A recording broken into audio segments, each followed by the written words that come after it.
السلام عليكم ورحمة الله وبركاته. إن الحمد لله الأكرم الذي خلق الإنسان وكرم وعلمه من البيان ما لم يعلم. فسبحان الذي لا يحصى امتنانه باللسان ولا بالقلم. ونشهد أن لا إله إلا الله وحده لا شريك له. ونشهد أن سيدنا وحبيبنا وشفيعنا ومولانا محمدا عبده ورسوله الذي أرسله بالحق بشيرا ونذيرا وداعيا إلى الله بإذنه وسراجا وقمرا منيرا. فقد قال الله تعالى في كلامه المجيد وفرقانه الحميد: أعوذ بالله من الشيطان الرجيم. بسم الله الرحمن الرحيم. فاجتنبوا الرجس من الأوثان واجتنبوا قول الزور. وقال رسول الله صلى الله عليه وسلم: آية المنافق ثلاث: إذا حدث كذب وإذا وعد أخلف وإذا اؤتمن خان.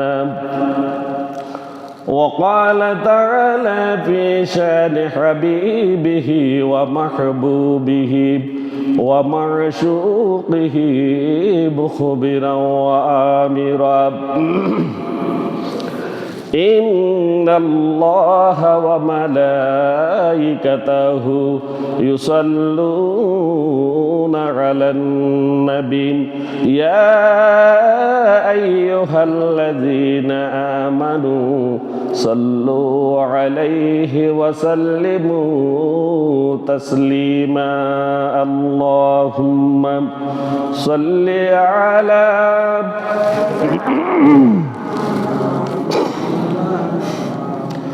وعلى آل سيدنا مولانا محمد. محبতের সাথে সকলে জোরে পড়ি: আল্লাহুম্মা সাল্লি আলা সাইয়্যিদিনা মাওলানা মুহাম্মদ ওয়া আলা আলি সাইয়্যিদিনা মাওলানা মুহাম্মদ। মনজে আমার টেকে না রে এ দেশেতে বাইরে, মনে কয় উড়িয়া যাইতাম সোনার মদিনায় রে।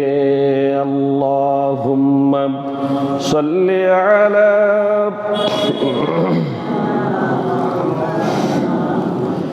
وعلى آل سيدنا مولانا محمد. بلغ العلا بكماله كشف الدجى بجماله حسنت جميع خصاله.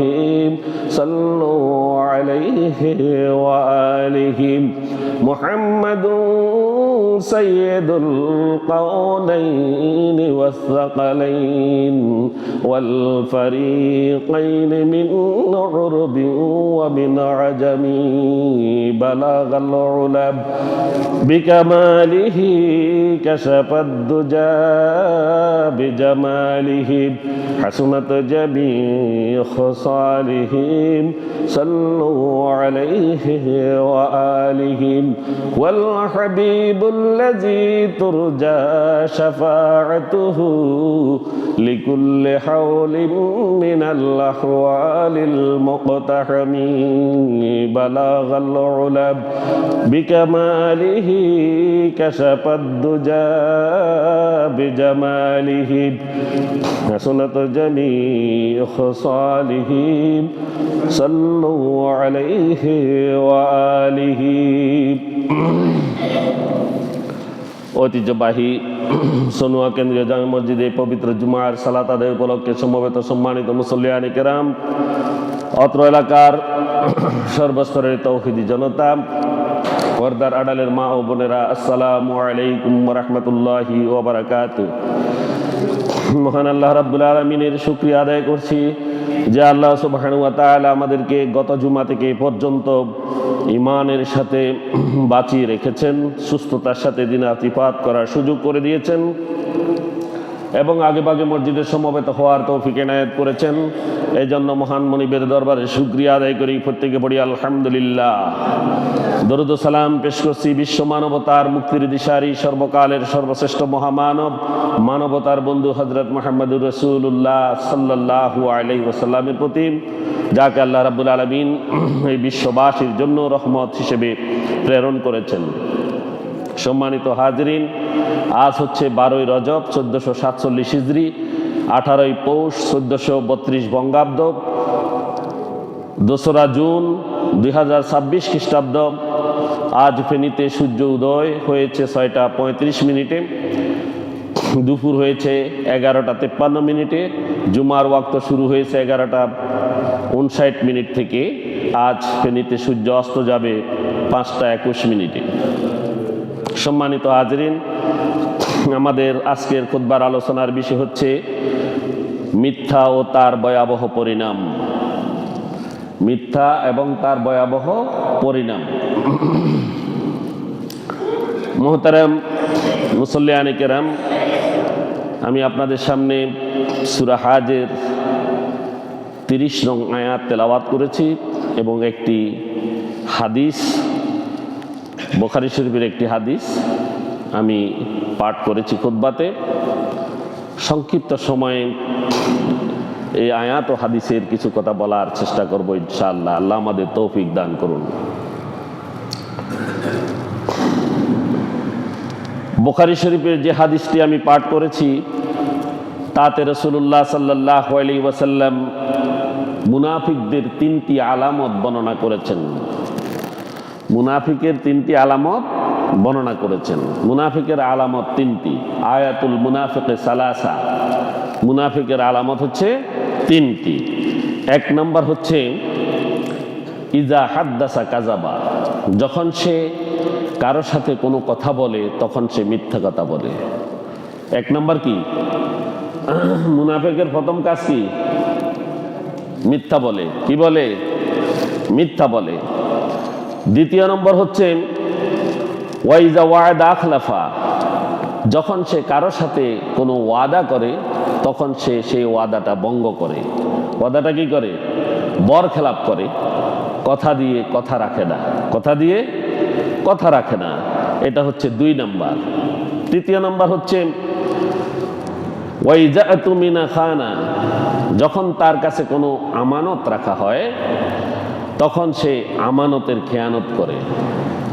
তার কাছে যদি কোনো সম্পদ গচ্ছিত রাখে সেই সম্পদটি সে খেয়ানত করে ফেলে, খেয়ে ফেলে, অথবা যিনি রেখেছেন তার অনুমতি ব্যতীত খরচ করে।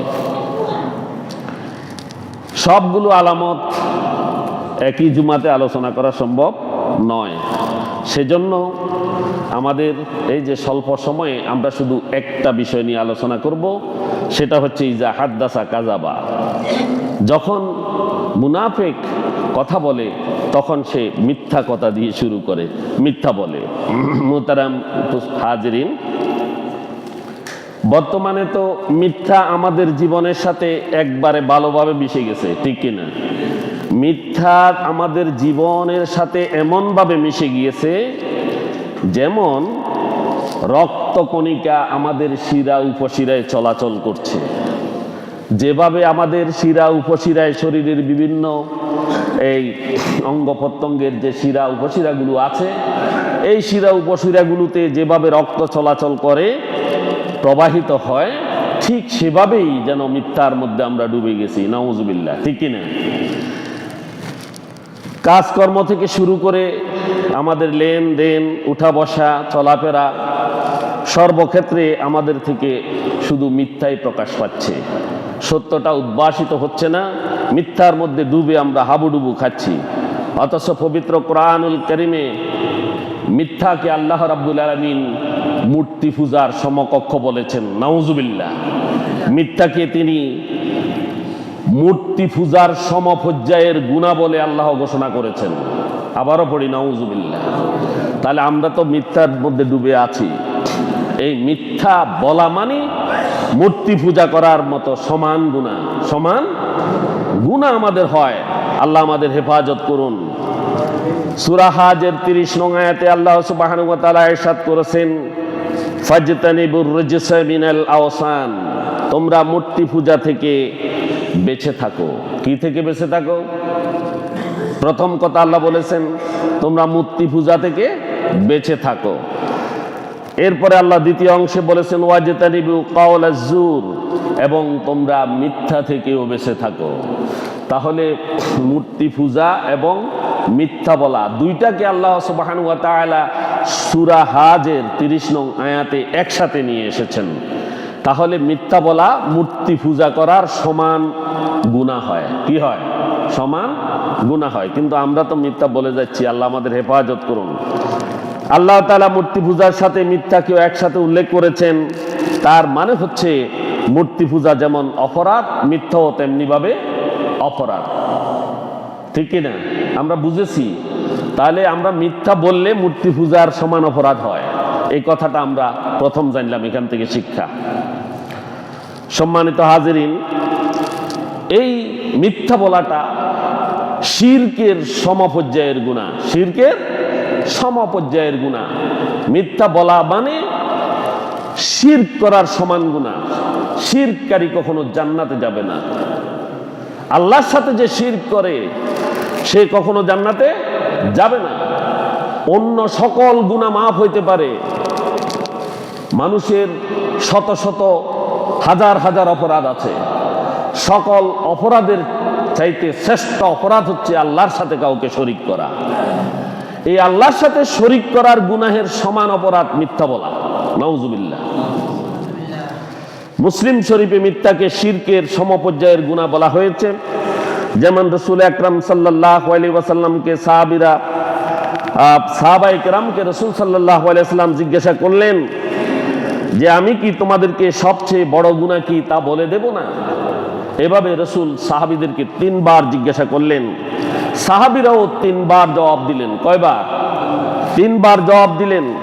রাসূল বললেন আমি কি তোমাদেরকে সবচেয়ে বড় গুনাহ কি তা বলে দেব না? সাহাবায়ে কেরাম বললেন সালাসা ক্বালু বালা ইয়া রাসূলুল্লাহ। তারা বললেন, 3 বারেই বললেন হে রাসূল আপনি বলে দিন সবচেয়ে বড় গুনাহটা কি? ক্বালা আল আশরিকু বিল্লাহ। রাসূল সাল্লাল্লাহু আলাইহি ওয়াসাল্লাম বললেন সবচেয়ে বড় গুনাহ হচ্ছে আল্লাহর সাথে শিরক করা, আল্লাহর সাথে কাউকে শরীক করা, আল্লাহর সাথে কাউকে শরীক করা। এরপরে দ্বিতীয় হচ্ছে ওয়া উকুকুল ওয়ালিদাইন, পিতামাতার নাফরমানি করা, পিতামাতার নাফরমানি করা। তাহলে 1 নাম্বার হচ্ছে কি? আল্লাহর সাথে শিরক করা, আল্লাহর সাথে শিরক করা। দ্বিতীয় নাম্বার হচ্ছে ওয়া উকুকুল ওয়ালিদাইন, পিতামাতার নাফরমানি করা। কি করা? পিতামাতার নাফরমানি করা। তৃতীয় হচ্ছে শাহাদাতুজ জুর আও কাওলুজ জুর। তৃতীয় হচ্ছে মিথ্যা সাক্ষ্য দেওয়া অথবা মিথ্যা কথা বলা। তৃতীয় নম্বর হচ্ছে মিথ্যা সাক্ষ্য দেওয়া এবং মিথ্যা কথা বলা।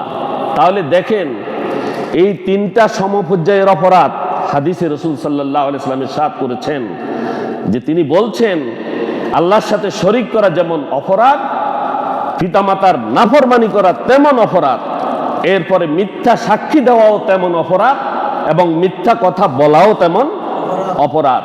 তাহলে দুইটা কথা বললাম। প্রথমটি বলেছি আমি যে কি বলেছি মনে আছে নি কারো? প্রথমটা কি বলছি? না, শিরিকটা তো এখানে বলছি, এর আগে আপনাদের কারো মনে নাই।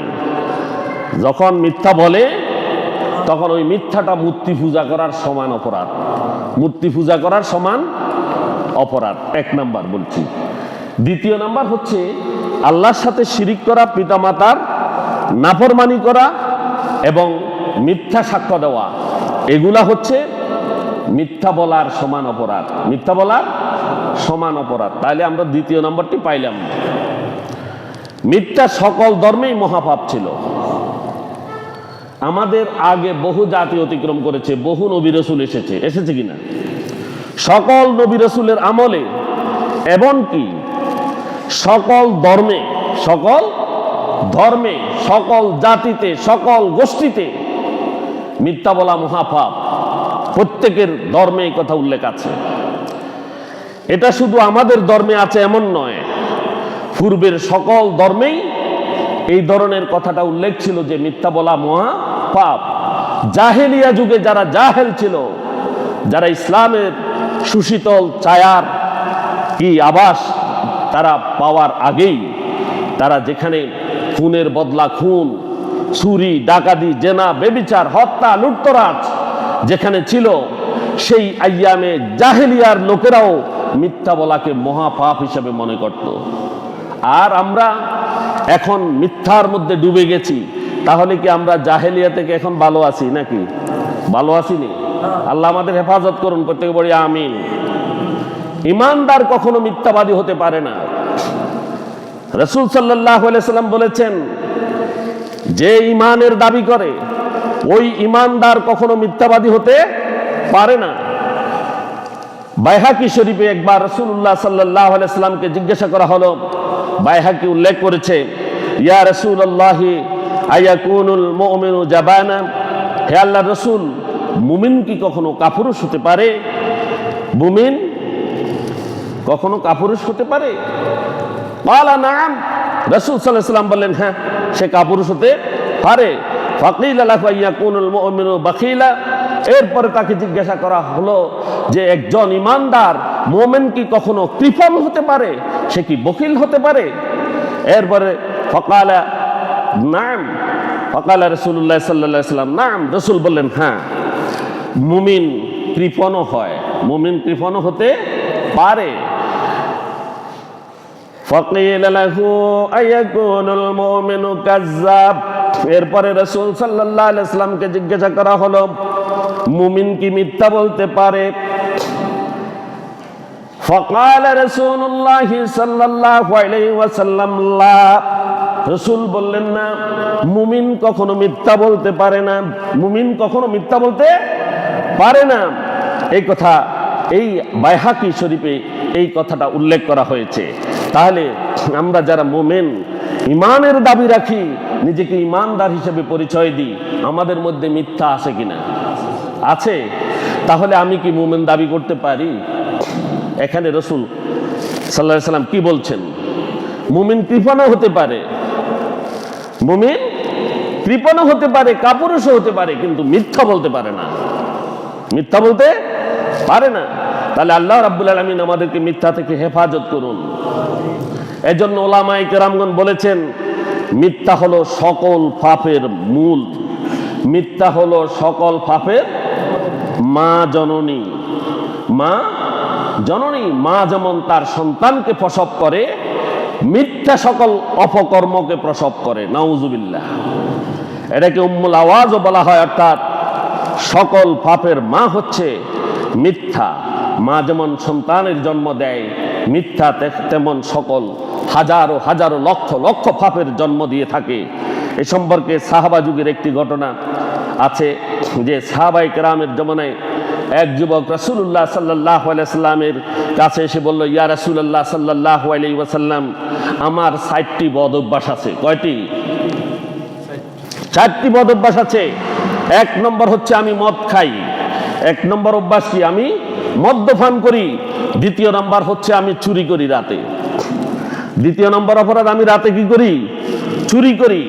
3য় নম্বর অপরাধ হচ্ছে আমি জেনা করি। কি করি? জেনা করি। 4র্থ নম্বর অপরাধ হচ্ছে মিথ্যা কথা বলি। কি বলি? মিথ্যা বলি। ইয়া রাসূলুল্লাহ সাল্লাল্লাহু আলাইহি সাল্লাম, আমার দ্বারা তো এই 4টি কাজ একসাথে বন্ধ করা সম্ভব নয়। আমাকে একটি কাজ বন্ধ করার জন্য আপনি বলুন এবং আমি সেটি বন্ধ করব ক্রমান্বয়ে, আর বাকিগুলোও আমি বন্ধ করব। রাসূলুল্লাহ সাল্লাল্লাহু আলাইহি সাল্লাম তাকে বললেন যে তোমাকে শুধু আমি একটি বন্ধ করার জন্য বলছি, সেটি হচ্ছে তুমি মিথ্যা কথা ছেড়ে দাও। কি দাও? মিথ্যা কথা ছেড়ে দাও। সে বলল, ওয়াল্লাহি, আল্লাহর কসম, আমি শপথ করছি আমি আর মিথ্যা কথা বলবো না। আমি আর মিথ্যা কথা বলবো না। রাতে যখন বেটা চুরির টাইম হয়েছে, বেচারার চুরির অভ্যাসটা জেগে উঠেছে। রাতে যখন মদ খাওয়ার সময় হয়েছে, তখন তার মদের নেশা এসেছে। এরপরে তার জেনার সময় জেনার কথা জেগে উঠেছে। এমন সময় তার মনের মধ্যে আসলো যে সকালে যখন আমি রাসূলুল্লাহ সাল্লাল্লাহু আলাইহি সাল্লামের কাছে যাব, রাসূল আমাকে জিজ্ঞাসা করবেন যে রাতে তুমি কি কি করেছো। এখন যদি আমি মদ খাই, তাহলে আমি তো বলতে পারবো না মদ খেয়েছি, আর খাই নাই বললে মিথ্যা হবে। তুমি কি জেনা করেছো? করেছি বললে আমি জেনাকারীর শাস্তি পাবো, আর করি নাই বললে কি হবে? মিথ্যা হবে। তুমি কি মদ পান করেছো? তুমি কি চুরি করেছো? সে চুরি করতে একবার বেরিয়েছিল, আবার সেখান থেকে ফিরে এসেছে। যে বলে রাসূল যখন সকালবেলা আমাকে জিজ্ঞাসা করবে তুমি কি রাতে চুরি করেছো, তখন সে বলবে, কি বলবে? যদি চুরি করেছি বলি তাহলে আমি ধরা পড়ে যাব। তাহলে আমি কি? ধরা পড়ে যাব। আর যদি বলি আমি চুরি করিনি, তাহলে মিথ্যা হবে। আমি তো রাসূলকে বলেছি আমি মিথ্যা বলবো না। পরদিন সকালবেলা রাসূলুল্লাহ সাল্লাল্লাহু আলাইহি সাল্লামের কাছে সেই লোকটি গেল এবং রাসূল সাল্লাল্লাহু আলাইহি সাল্লাম তাকে জিজ্ঞাসা করলেন যে কাল রাতে তুমি কি এই কাজগুলো করেছো? তখন সে বলেছে, আলহামদুলিল্লাহ, হে রাসূলুল্লাহ সাল্লাল্লাহু আলাইহি ওয়াসাল্লাম, আপনি আমাকে এমন এক মন্ত্র দিয়েছেন, শুধুমাত্র একটি কথা বলেছেন যে তুমি মিথ্যা বলবে না। এই মিথ্যা না বলার জন্য আমি সারা রাত নিজের সাথে নিজে যুদ্ধ করেছি। নিজের সাথে নিজে যুদ্ধ করেছি। যুদ্ধে আমি জয়লাভ করেছি এবং আপনার সামনে আজকে আমি সত্যই বলছি যে আমি সমস্ত পাপ কাজ থেকে বিরত ছিলাম। এই কথা থেকে স্পষ্ট প্রতীয়মান হয় যে মিথ্যা সকল পাপ কাজের জননী। ঠিক কিনা? ঠিক। তাহলে মিথ্যা যদি ছেড়ে দেয়, এই দুনিয়াতে যত রকমের অপকর্ম আছে অনেকাংশে কমে যাবে। ঠিক কিনা? থাকবে না, অপকর্মগুলো চলে যাবে। বর্তমানে আমরা যদি সর্বমহলে মিথ্যা বর্জন করতে পারি, তাহলে আশা করা যায় এই যুবকের নিয়ে আমরাও প্রাসঙ্গিক আশেপাশে আমরা যত পাপ করছি, অনেক পাপ থেকে আমরা মুক্তি লাভ করব। আমরা যাদেরকে সংসদে পাঠাবো, তারা যদি মিথ্যাবাদী হয়, তাহলে মিথ্যার জন্ম সংসদে হবে কি না? আর যদি আমরা মেম্বার, চেয়ারম্যান, আমরা আমাদের সমাজের প্রতিনিধি যাদেরকে বানাবো, এরা যদি চোর হয়, এরা যদি মিথ্যা কথা বলে, তাহলে আমাদের সমাজটা মিথ্যায় সয়লাভ হয়ে যাবে। এজন্য আমাদেরকে দরকার সত্যবাদিতা সবখানে জারি রাখা। ঠিক কিনা? মিথ্যা থেকে আমাদেরকে কি থাকা? দূরে থাকা। আল্লাহ আমাদেরকে হেফাজত করুন। মোহতারাম হাজিরিন, মিথ্যাবাদীদের সম্পর্কে কোরআন ও হাদিসে অনেক কঠোর বাণী উচ্চারণ করা হয়েছে। তার মধ্যে কয়েকটি বাণী আমি তুলে ধরছি। 1 নম্বর হচ্ছে মিথ্যাবাদীদের উপরে আল্লাহ লানত। মিথ্যাবাদীর উপরে আল্লাহ লানত। কে দিয়েছেন লানতটা? আল্লাহ সুবহানাহু ওয়া তাআলা পবিত্র কোরআনে তাদের উপর সরাসরি লানত করা হয়েছে। যেমন সূরা আলে ইমরানের 61 নং আয়াতে আল্লাহ রাব্বুল আলামিন ইরশাদ করেছেন, লানাতুল্লাহি আলাল কাযিবিন। লানাতুল্লাহি আলাল কাযিবিন। মিথ্যাবাদীদের উপর আল্লাহর লানত। কে করেছেন এই লানত? কে করেছেন? আল্লাহ সুবহানাহু ওয়া তাআলা বলেছেন মিথ্যাবাদীদের উপরে আল্লাহর লানত। তাহলে আমরা কি মিথ্যার মধ্যে থাকতে পারি? যেহেতু আল্লাহ নিজে লানত দিয়েছেন মিথ্যাবাদীকে, সেই মিথ্যা থেকে আমরা কি সরে আসতে হবে কিনা? হবে না? আমাদের সমাজে কি আমরা মিথ্যা রাখতে চাই? না।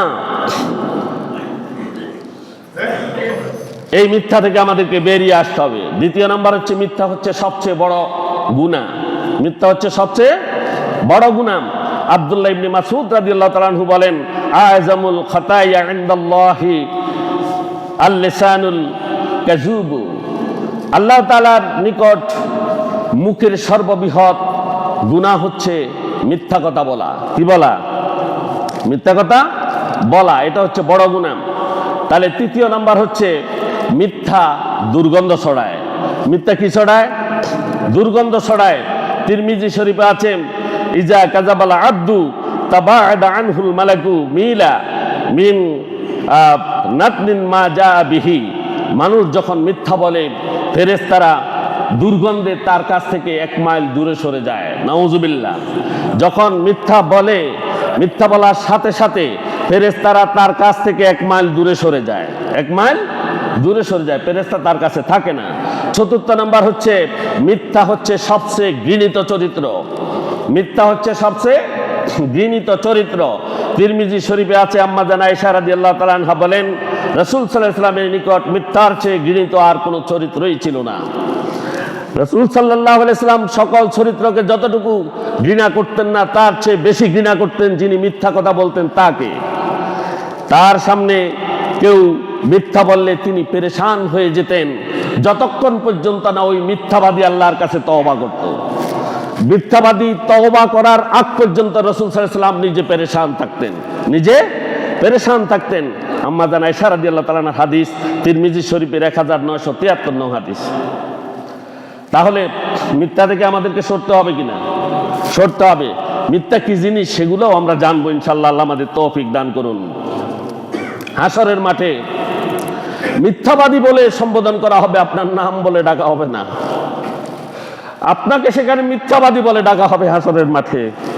হে মিথ্যাবাদী, হে সত্যবাদী, এইভাবেই বলে হাসরের মাঠে ডাকা হবে। আল্লাহ আমাদেরকে হেফাজত করুন।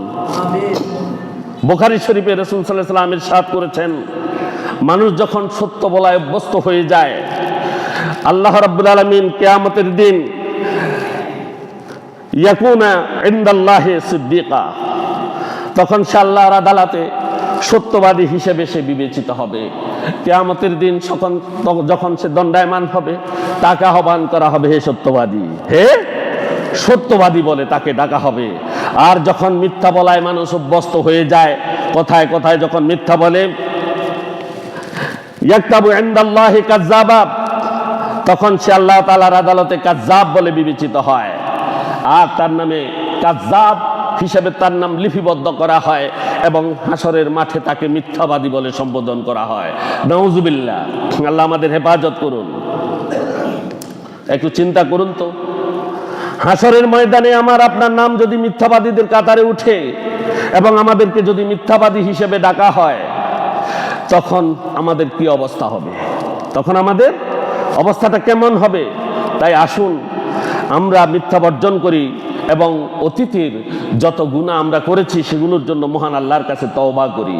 তওবা করে ফিরে আসলে রাসূল সাল্লাল্লাহু আলাইহি ওয়াসাল্লাম খুশি হতেন, তার পেরেশানি বন্ধ হতো। আল্লাহ তাআলা আমাদের সবাইকে সত্যবাদী হিসেবে জীবন যাপন করার তৌফিক দান করুন, প্রত্যেকে বলি আমিন। মিথ্যার প্রচলিত কিছু চিত্র আমি আপনাদের সামনে তুলে ধরতে চাই। অনেকে হয়তো মনে করতে পারেন আমাদের দু একজন ছাড়া আর কেউ তেমন একটা মিথ্যা কথা বলে না। আমরা এটা মনে করি যে আমরা অনেকেই সত্যবাদী, অনেকেই সত্যবাদী, হয়তো সমাজের মধ্যে দুই একজন মিথ্যাবাদী আছে। না, এই ধারণা আমাদের সম্পূর্ণ ভুল। আমরা সকলেই নানান ধরনের মিথ্যার মধ্যে ডুবে আছি, নানানভাবে মিথ্যার সাথে আমরা ডুবে গিয়েছি। অনেক শিক্ষিত দিনদার মানুষ, আলেম ওলামা, এরাও মিথ্যা বলে। এরাও কি বলে? অথচ তিনি জানেনই না তিনি যে মিথ্যা বলছেন, এই কথাটা তিনি জানেন না। এর কারণ হলো সমাজের প্রচলিত কিছু মিথ্যা রূপ আছে যেগুলো আসলেই মিথ্যা, কিন্তু সাধারণ মানুষ এগুলোকে মিথ্যা মনে করে না, সাধারণভাবে এগুলোকে মিথ্যা মনে হয় না। হাদিসের কিতাব থেকে এমন কয়েকটি দৃষ্টান্ত আমি তুলে ধরছি। এক নম্বর হচ্ছে মিথ্যা আশ্বাস দেয়া। মিথ্যা আশ্বাস দেয়া। আমাদের ছেলে সন্তান আসেনি? আছে। বাড়িতে আমরা যখন ছেলে সন্তানরা পড়তে বসে, বাবা ভালো করে পড়ো, তুমি ভালো পাস করলে আমি ওইটা কিনে দিব, এটা কিনে দিব, বলি কিনা? বলি। তুমি পড়ো, এটা ওটা তোমাকে কিনে দিব। অথচ যখন সে পড়ালেখা করে, পাস করে, আদৌ কি তাকে কিনে দেয়? কিনে দেয়? যদি কিনে না দেয়, সাথে সাথে ওই মিথ্যার গুনাহটা তার আমলনামায় লিখে নেওয়া হয়। নাউজুবিল্লাহ। তাহলে এই ধরনের মিথ্যা আমাদের আসেনি। আর হাদিসের ভাষা দ্বারা বোঝা যায় এগুলো মিথ্যার শামিল। এগুলো কি? মিথ্যার শামিল। কোনো অবস্থাতেই আমরা এই জাতের মিথ্যা আশ্বাস আমাদের ছেলে সন্তানদেরকে দেব না, ঠিক কিনা? আমরা শাসন করব, পড়তে বলবো, কোনো রকমের প্রতারণা আমরা যেন না করি। আল্লাহ আমাদের হেফাজত করুন। আবু দাউদ শরীফে আছে, আব্দুল্লাহ ইবনে আমের রাদিয়াল্লাহু তাআলা আনহু বলেন, আমি খুব ছোট ছিলাম, একদিন আমার মা আমাকে ডাকলেন এবং এক হাত মুঠ করে বললেন, হা তাআলু আতিকা, বেটা এদিকে আসো, আমি তোমাকে কিছু দেব, আমি তোমাকে কিছু দেব। ওই সময় রাসূলুল্লাহ সাল্লাল্লাহু আলাইহি ওয়াসাল্লাম তিনি বলছেন যে আমার ঘরে, আব্দুল্লাহ ইবনে আমের বলেন, রাসূল আমার ঘরে উপস্থিত ছিলেন, আর তিনি আমার মাকে ডেকে বললেন, হে উম্মে আব্দুল্লাহ, মা আরাদতে আন তুতিহি, তুমি কি তাকে কিছু দেওয়ার ইচ্ছা করেছো? যে আসলে তুমি কি তাকে যে ডেকেছো দিবা, তুমি কি দেওয়ার ইচ্ছা করেছো? দেওয়ার ইচ্ছা তোমার আছে? আমার মা বললেন, হ্যাঁ, আমি তাকে খেজুর দেওয়ার ইচ্ছা করেছি। রাসূল সাল্লাল্লাহু আলাইহি ওয়াসাল্লাম বললেন, আমা ইন্নাকি লাউলাম তুতিহি শাইআ কুতিবাত আলাইকা কিসবা, যদি তুমি কিছু দেওয়ার ইচ্ছা না করতে, তাহলে তোমার আমলনামায় একটি মিথ্যার কি মিথ্যা তোমার আমলনামায় লিখে দেয়া হতো। একটি মিথ্যা তোমার আমলনামায় লিখে দেয়া হতো। দ্বিতীয় হচ্ছে সার্টিফিকেট। আমাদের সমাজের কিছু রীতি রেওয়াজ আছে। কেউ মাদ্রাসা স্কুলের আশেপাশেও যায়নি, কিন্তু চাকরির জন্য একটা সার্টিফিকেট দরকার, একটা সার্টিফিকেট দরকার। তখন সে মাদ্রাসার সুপারিনটেনডেন্ট অথবা স্কুলের প্রধান শিক্ষকের কাছে গিয়ে একটা সার্টিফিকেট চায়, অষ্টম শ্রেণী পাস, চায় কিনা? চায়। তো তাহলে যদি সার্টিফিকেট মাদ্রাসা থেকে বা স্কুল থেকে দেয়া হয়, এটা সত্য না মিথ্যা? এটা সত্য না মিথ্যা? মিথ্যা। আবার আমরা ডাক্তারের কাছে যাই,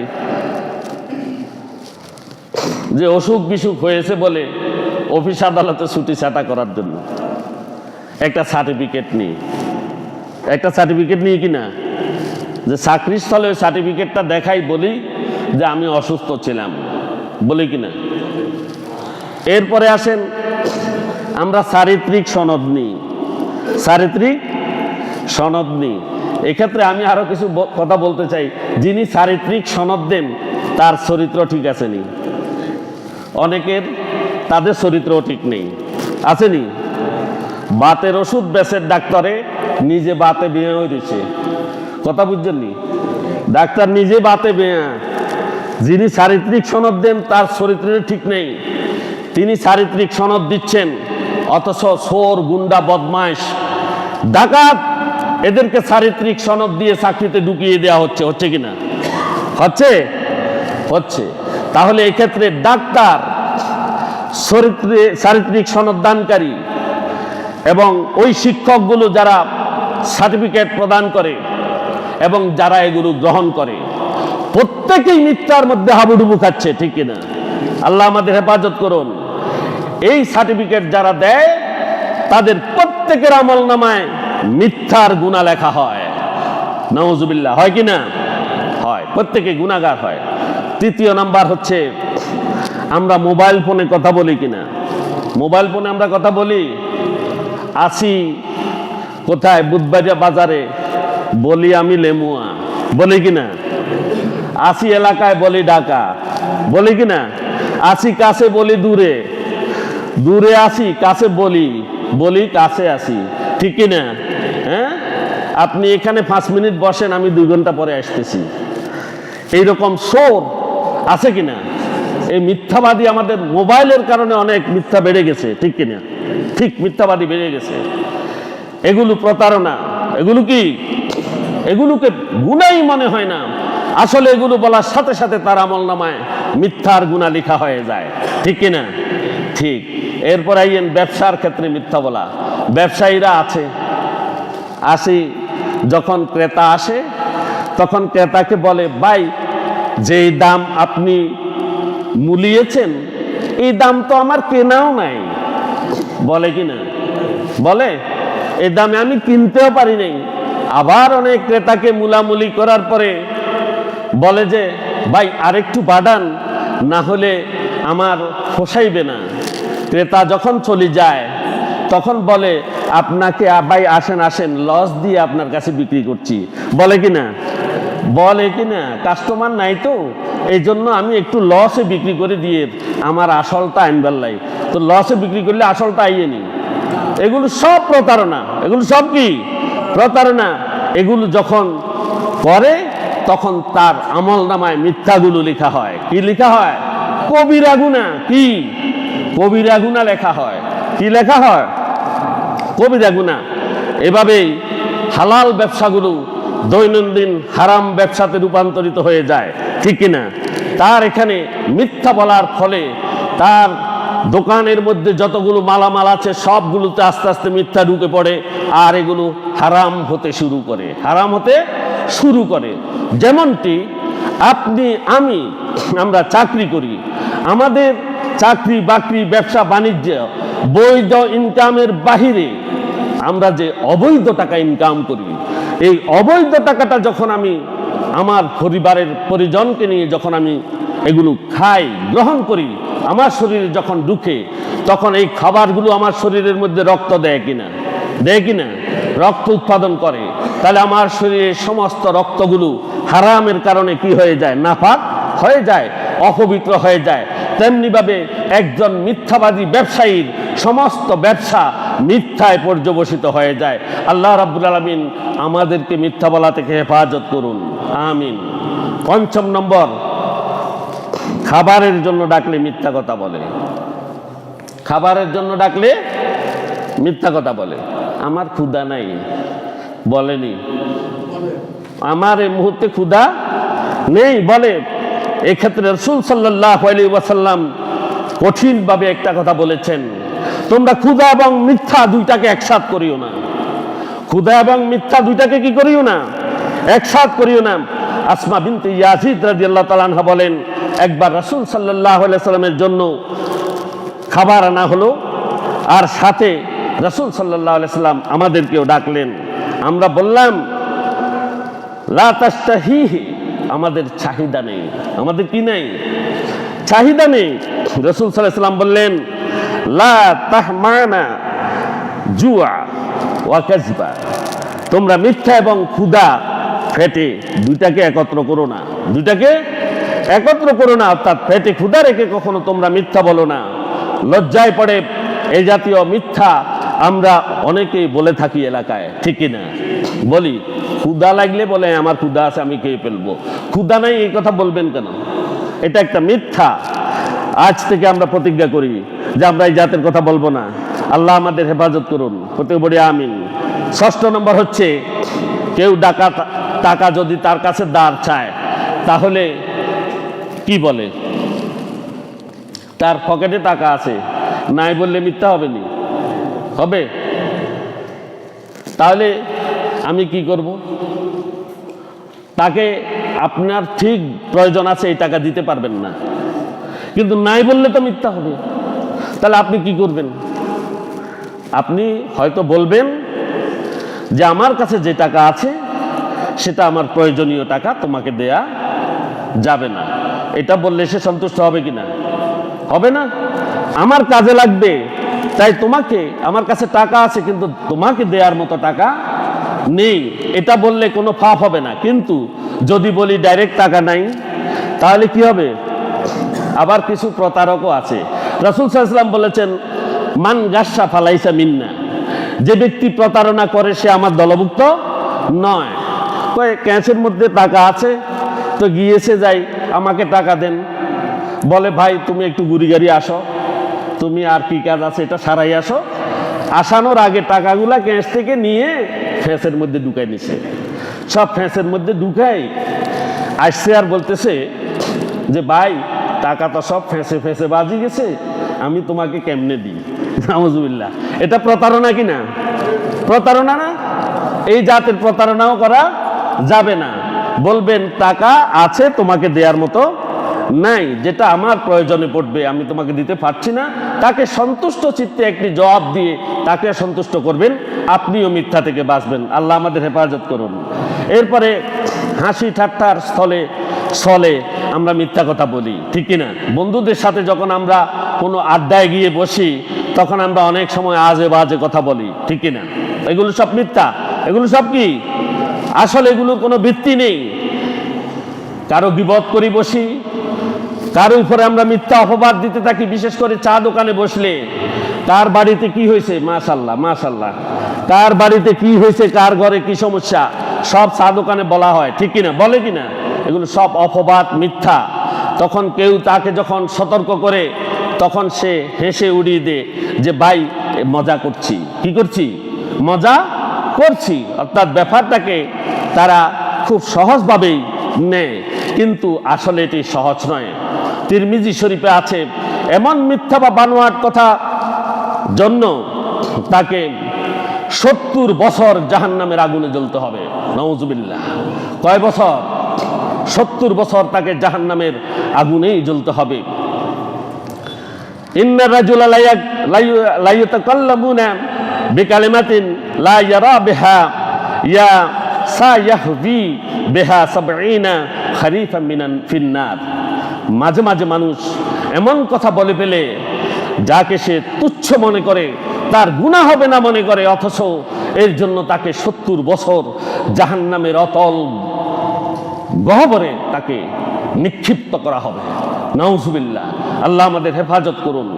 তিরমিজি শরীফের অপর হাদিসে এসেছে, ওয়াইলুল লিল্লাযিনা ইউহাদ্দিসু বিল হাদিসে লিইউদহিকা বিহিল কাওলে ফায়াকযিবু ওয়াইলুল লাহু ওয়াইলুল লাহু। রাসূল সাল্লাল্লাহু আলাইহি সাল্লাম 3 বার বলেছেন, ধ্বংস হোক যে শুধু মানুষকে হাসানোর জন্য মিথ্যা বলে। যে মানুষকে হাসানোর জন্য মিথ্যা বলে, এভাবে রাসূল 3 বার বলেছেন, তার ধ্বংস অনিবার্য। সে ধ্বংস হোক, সে কি হোক? ধ্বংস হোক। তাই মজার ছলে হোক বা অন্য কোনোভাবে হোক, মিথ্যা থেকে সর্বদা বিরত থাকতে হবে। এরপরে আসেন, মা বোনেরা শুনেন ভালো করে, হাঁস মুরগি তো পালেন। হাঁস মুরগি পালার সময় আপনারা ওইটাকে কি বলে? গামলানে বলে, মালসা। মালসা, ওই মালসার ভিতরে কিছু না দিই হাত দিয়ে মরকরে ডাকে কিনা? মালসার ভিতরে কিছু দেয় নাই, ওই গামলার ভিতরে কিছু না দিয়ে মোরগকে ডাকে, আর মোরগগুলো আসে তখন ধরে পা বেঁধে বাজারে দেয়, ঠিক কিনা? ঠিক। এই প্রতারণা করা যাবে না। আপনি আদার দেবেন, আপনি কি করবেন? ওখানে আদার দেবেন।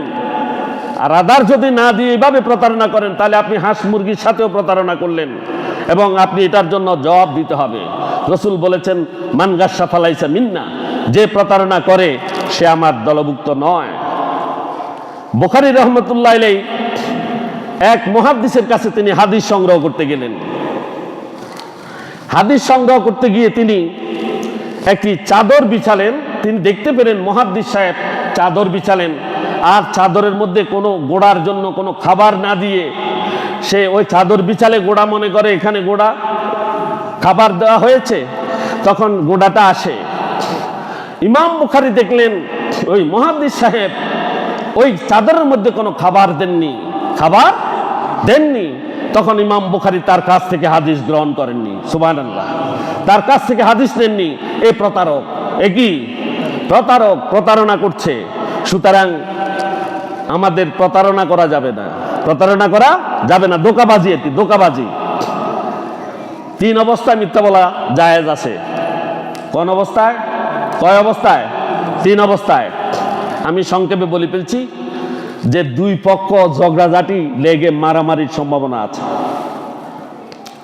এখানে হত্যার সম্ভাবনা আছে, প্রাণ নাশের সম্ভাবনা আছে। তাদের ঝগড়াটাকে মিটানোর জন্য সেখানে মিথ্যা বলা জায়েজ আছে। সেখানে কিভাবে বলবেন যে আমি তো অমুক পক্ষকে দেখেছি তোমাদের খুব প্রশংসা করতেছে, আসলে প্রশংসা করেন না, প্রশংসা করতেছে না, কিন্তু এদেরকে গিয়ে বলা যে তারা তো তোমাদের বিরুদ্ধে কিছু বলছে না, ভালো কথা বলছে, তোমাদের প্রশংসা করছে। আবার ওই পক্ষকে গিয়ে বলা এরাও তোমাদের বিরুদ্ধবাদী নয়, তারাও তোমাদের প্রশংসা করছে, খুব ভালো, তারাও তোমাদেরকে ভালো বলছে। এরাও এখানে বললেন এই জাতের কথা বলে উভয়ের ঝগড়া জাতি থেকে দূরে রাখার জন্য মিথ্যা বলা যাবে। কথা বুঝে আসছেন? এই ফাসাদ থেকে দূরে রাখার জন্য।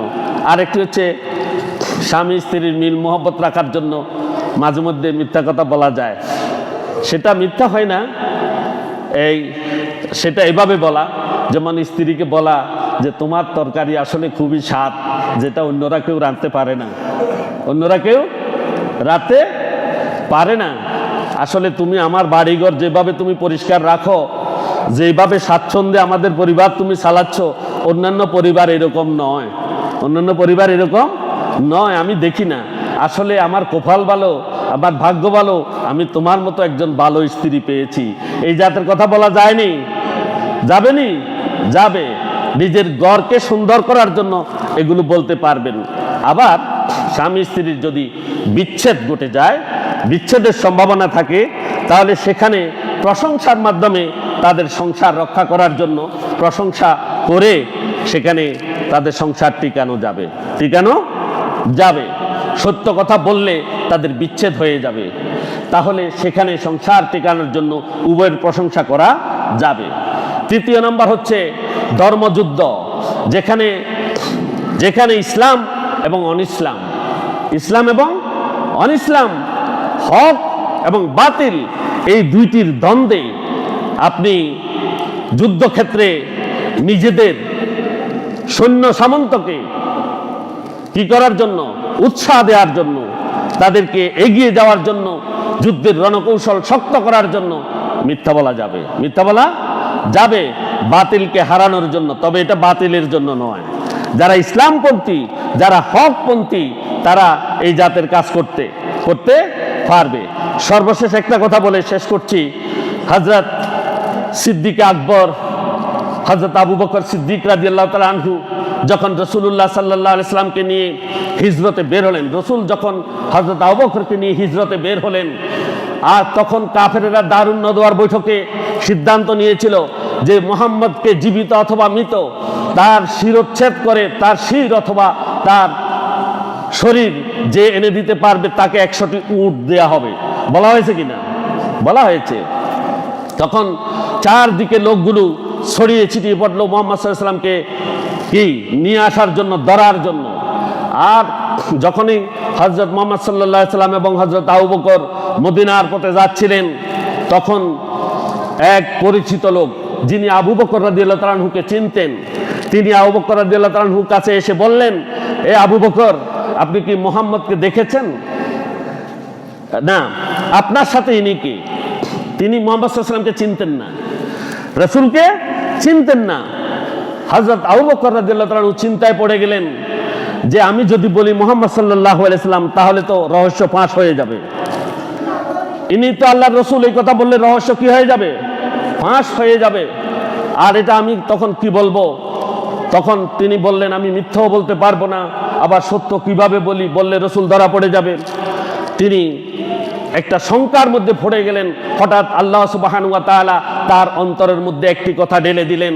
তিনি বললেন, হাজার রাজুলু ইয়াহদিনিস সাবিল, ইয়াহদিনিস সাবিল, ইনি হচ্ছেন আমার পথ প্রদর্শক, যিনি আমাকে পথ দেখান, যিনি আমাকে পথ দেখান।